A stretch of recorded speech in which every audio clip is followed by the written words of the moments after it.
Shalom, damai di hati. Pada saat ini kita akan menjabarkan trilogi pembangunan jemaat. Tetapi sebelumnya mari kita berdoa.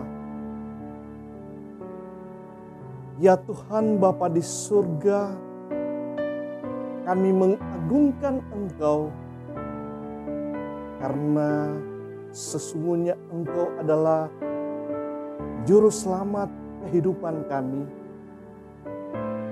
Saat ini Tuhan, kami akan membacakan firman Tuhan dan menjabarkan trilogi pembangunan jemaat. Untuk itu, dengan penuh kerendahan hati, kami mohon kiranya Engkau mengurapi hamba-Mu ini, bahkan Engkau senantiasa bersama-sama dengan kami semua, agar kebenaran firman, bahkan penjabaran trilogi pembangunan jemaat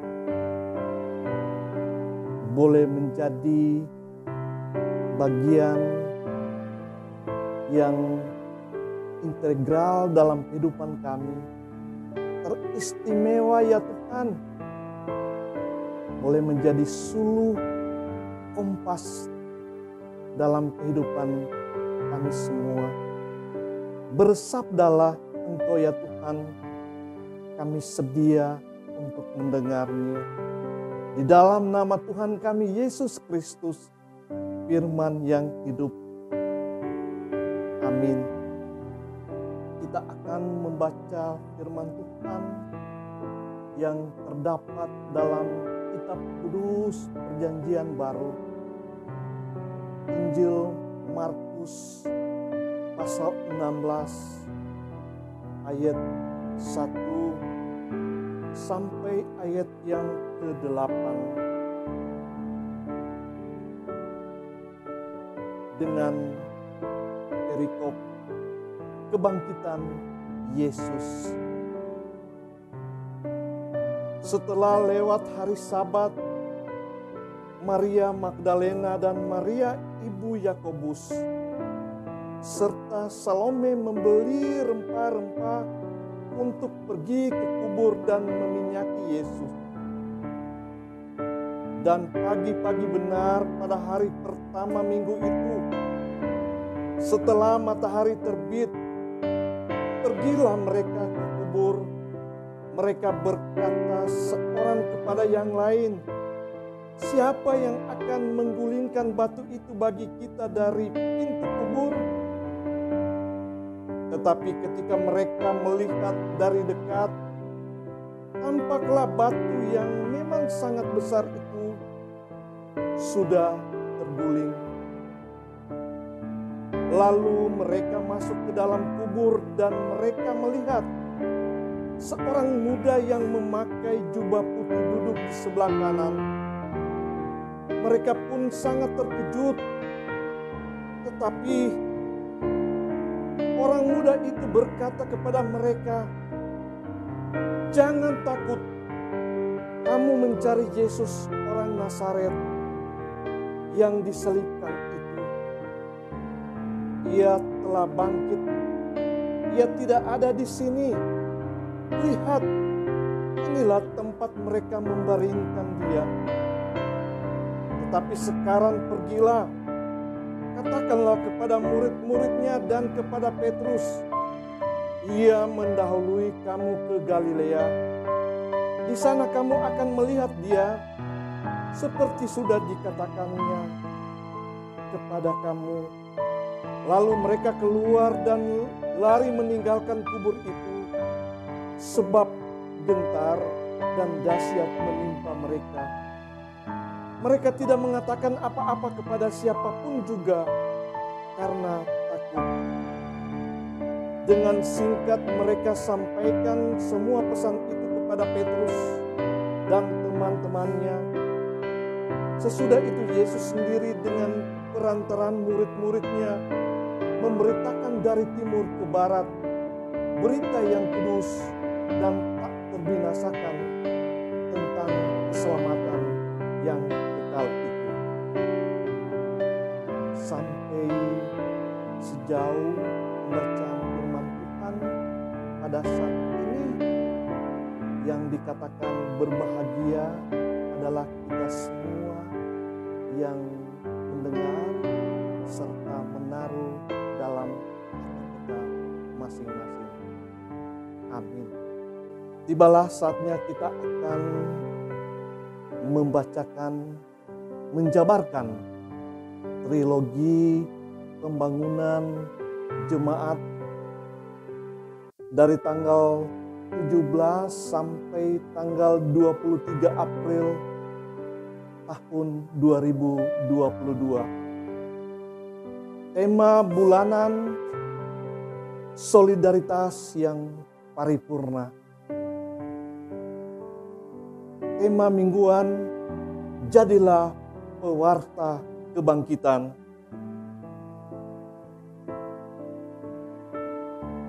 Markus 16 ayat 1 sampai 8. Alasan pemilihan tema, saudara-saudara, hingga sekarang kebangkitan Yesus sulit diterima oleh masyarakat sekuler, bahkan mereka yang memiliki agama sekalipun. Karena mereka meragukan bukti kebenaran di seputar peristiwa kebangkitan Yesus. Kita harus mengakui ini karena kebangkitan Yesus adalah peristiwa ilahi yang harus dibuktikan dengan data firman Tuhan yang ada. Tantangan berat lainnya yakni masifnya berita hoax akhir-akhir ini di media sosial yang sering memperlemah tugas misioner gereja untuk bersaksi di tengah dunia. Jangan-jangan kesaksian gereja ditanggapi hanya sebagai propaganda agama semata. Kementerian Kominfo menyampaikan di Indonesia ada 800.000 situs penyebar hoax. Mabes Polri mengingatkan ada 3.500 hoax dalam sehari. Pemerintah dan Satgas dalam perjuangan penanggulangan pandemi COVID-19 sering diserang dengan berita hoax. Umat beragama juga dihadapkan dengan gencarnya ujaran kebencian. Gereja tidak terkecuali sering menjadi alamat ujaran kebencian. Umat Kristen dilabel kafir dengan sebutan sumber dari segala yang haram. Tidak jarang dengan dakwah-dakwah mereka yang di sana menista keyakinan kita, mempertanyakan keilahian Yesus. Kelahirannya dari perawan tanpa proses biologis sudah disangsikan. Bagaimana pula mempercayai kebangkitannya? Tetapi gereja harus menjawab keraguan dunia bahwa Kristus bangkit bukanlah rekayasa sejarah. Gereja mula-mula berani memberitakan kebangkitannya, dan mereka tahu kebangkitan Kristus adalah kebenaran yang paripurna. Kepercayaan pada kebangkitan Kristus justru telah melahirkan gereja. Maka gereja seharusnya jadilah pewarta kebangkitan.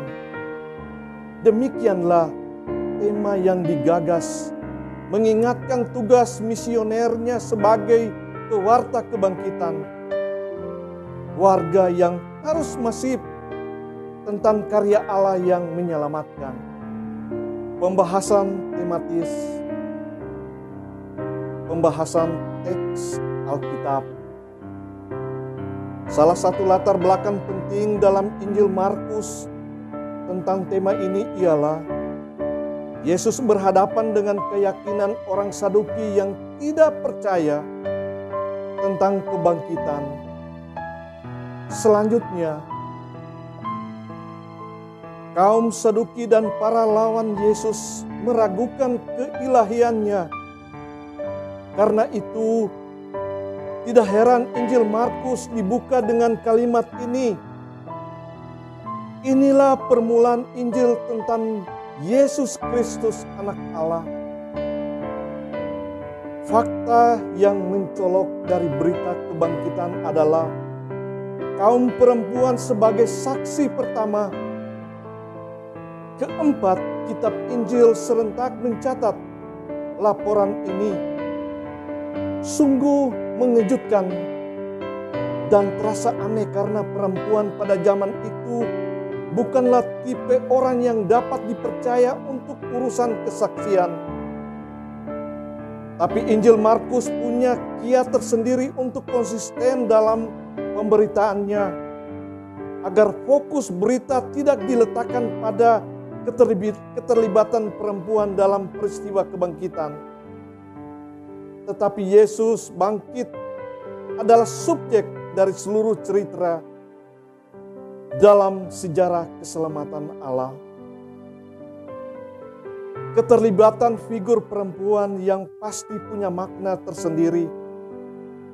Markus menarasikan kunjungan mereka ke kubur yang sebelumnya tidak lebih dari sebuah kebiasaan dengan ritual merempahi, meminyaki jenazah. Demikianlah lazimnya adat Yahudi. Jika memandang yang mati itu adalah orang penting, keterlibatan kaum perempuan itu harus dipandang sebagai cara Allah menjadikan mereka mitra dalam rencananya. Di kubur mereka menyaksikan realitas yang berbeda dari rencana semula. Batu penutup kubur sudah bergeser, terguling dari tempatnya semula. Hari masih pagi, sudah ada sosok lain di kubur itu. Sebab di benak perempuan itu, pagi adalah waktu yang tepat untuk merempahi mayat, supaya aktivitas mereka tidak terganggu karena di ruangan kubur yang sempit. Perhatian beralih dengan penampakan orang muda yang berbusana serba putih. Markus berbeda dengan Matius dan Yohanes dalam memberi keterangan sosok yang ada dalam kubur itu. Tidak menyebut bahwa itu adalah malaikat. Ia menggambarkannya sebagai orang muda, Yun, Neaniskon, artinya pemuda. Markus tidak menyebut malaikat secara tersurat. Ada gagasan untuk menggambarkan kebangkitan Yesus tidak melulu sebagai peristiwa atau misteri yang sulit diselami. Markus bertujuan agar para pembaca memahami tulisannya dalam konteks yang nyata dan sederhana. Kesaksian yang tidak mengundang polemik. Gambaran tentang orang muda juga adalah cara Markus menerangkan bahwa Allah berdaulat menggunakan siapa saja demi memenuhi maksudnya. Orang muda itu adalah utusan Tuhan. Sederhananya, orang yang dipakai oleh Tuhan, utusan Tuhan dalam keterangan Alkitab Perjanjian Lama dan Perjanjian Baru, tidak hanya merujuk pada malaikat, tetapi juga pada manusia biasa. Yesaya menyebut dirinya utusan Tuhan. Yohanes Pembaptis disebut sebagai utusan Tuhan. Rasul Paulus menyebut dirinya sebagai utusan Tuhan. Daud sampai 3 kali disebut orang muda setelah berhasil mengalahkan Goliat. Jika utusan Tuhan hadir dikubur dalam bentuk orang muda, jelas maksudnya bahwa ia membawa berita dari sang pengutus. Lihat, ia tidak ada di sini dan tempat ia dibaringkan sudah kosong. Inilah kesaksian yang hendak disampaikannya. Singkat dan sepintas saja keterangan tersebut tentu sulit bagi perempuan untuk menerima. Ajakan untuk tidak takut sebelumnya memiliki maksud. Sebab ketakutan adalah penghalang bagi mereka memahami peristiwa itu dengan jernih. Karena itu, Calvin sang reformator mengatakan, kenakanlah pikiran Kristus dalam memahami berita Paskah, agar wibawa peristiwa itu tidak diragukan. Sekarang, pergilah dan katakanlah, demikian amanat penting. Yesus telah bangkit adalah berita yang datangnya dari Tuhan sendiri. Dan itu harus dipercaya. Ingat, siapa yang menolak utusan Tuhan dan menolak berita yang disampaikannya, sama halnya menolak Tuhan. Markus berusaha meringkas kisah kebangkitan Yesus, bahwa sudut pandangnya adalah tindakan Allah yang menyelamatkan. Bagaimana kabar baik itu dapat menerobos ke dalam dunia, bukan karena para wanita, bukan pula karena para murid, melainkan hanya oleh Allah sendiri menyandikan berita itu kudus dan tidak terbinasakan. Dialah yang menggagas para perempuan itu berubah jadi penting dan menjadikan muridnya bangkit setelah kisah kematian yang tragis dan menyedihkan itu. Ternyata kebangkitan menurut Injil Markus juga dipandang sebagai proses pemuridan yang sustainable, berkelanjutan. Tidak heran perempuan yang bingung di pagi itu langsung disuruh pergi untuk mengabarkannya kepada murid-murid dan khusus untuk Petrus. Mereka harus pergi menyampaikan peristiwa yang terjadi tidak pernah mereka duga. Kenapa? Karena hakikat berita itu begitu berharga. Penting, berita itu dahsyat. Inilah pangkal iman Kristen yang sesungguhnya. Bagaimana jadinya iman kita jika Yesus tidak bangkit? Karya selamat Allah yang spesial ini harus diwartakan secepatnya. Perempuan itu adalah messenger Tuhan, sebab dengan singkat mereka menyampaikan semua pesan itu kepada Petrus dan teman-temannya.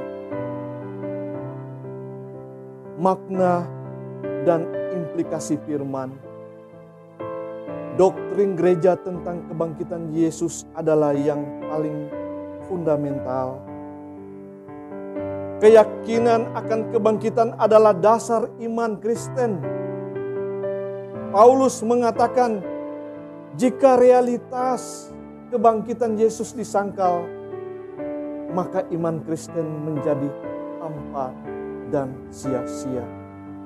Pertama Korintus 15 ayat 17. Kebangkitan Yesus sudah sejak awalnya telah melahirkan semangat reformasi yang luar biasa. Perempuan yang diubah menjadi sosok penting, yakni menjadi saksi pertama dari sebuah perihal yang penting, sungguh tidak terduga jika mengingat tradisi Yahudi yang diskriminatif terhadap perempuan. Kebangkitan Yesus tidak hanya mengubah derajat mereka, lebih dari itu mereka kini menjadi mitra Allah, duta untuk dunia yang meragukan keilahian Yesus. Bagi orang percaya, gerakan emansipasi sesungguhnya sudah dimulai dari Alkitab, oleh dan dari Allah sendiri. Namun cerita tentang kebangkitan bukanlah penonjolan isu tentang gender. Pesan penting yang tertuan adalah Allah yang membebaskan. Bukan hanya perempuan yang dimerdekakan, tetapi segenap manusia. Allah membebaskan apa yang tidak bisa dibebaskan oleh manusia manapun. Dosa dan kematian adalah belenggu yang sulit ditaklukkan. Hanya kebangkitan Yesus satu-satunya jalan untuk memenangkannya. Inilah level tertinggi berita Alkitab. Oleh sebab itu, tidak heran murid-muridnya begitu bersemangat mewartakan Yesus yang bangkit. Mereka jadi militan, bersedia pergi ke ujung bumi. Bahkan mereka bersedia mati syahid. Mereka bersaksi bahwa kebangkitan Kristus bukanlah hoax, namun benar-benar karya agung Allah yang menyelamatkan manusia. Di tengah wajah dunia yang memburuk karena polusi, di tengah ekonomi yang terpuruk, kematian yang tinggi karena COVID-19, angka kejahatan yang meningkat, narkoba yang mengancam, kekristenan yang acap kali dikecam. Tidak ada berita yang bisa menenangkan jiwa kita selain kita mendengar bahwa Yesus sudah membebaskan dan memenangkannya untuk kita, untuk seluruh dunia. Allah amat peduli. Solidaritasnya teruji dan terbukti. Pasca Yesus Kristus memberi kita identitas baru, yakni anak-anak yang dimenangkan sebagai anak kerajaan. Demikianlah pembacaan firman Tuhan pada malam hari ini dan penjabaran trilogi pembangunan jemaat. Tuhan memberkati kita semua, damai di hati. Mari kita berdoa. Tuhan Yesus, Sang Kreator Agung, pada saat ini kami berterima kasih karena Engkau telah menerangi hati kami semua atas berita firman dan penjabaran trilogi pembangunan jemaat. Untuk itu ya Tuhan, kami mohon kiranya Engkau senantiasa berkenan dalam kehidupan kami. Terpujilah nama-Mu. Haleluya. Amin.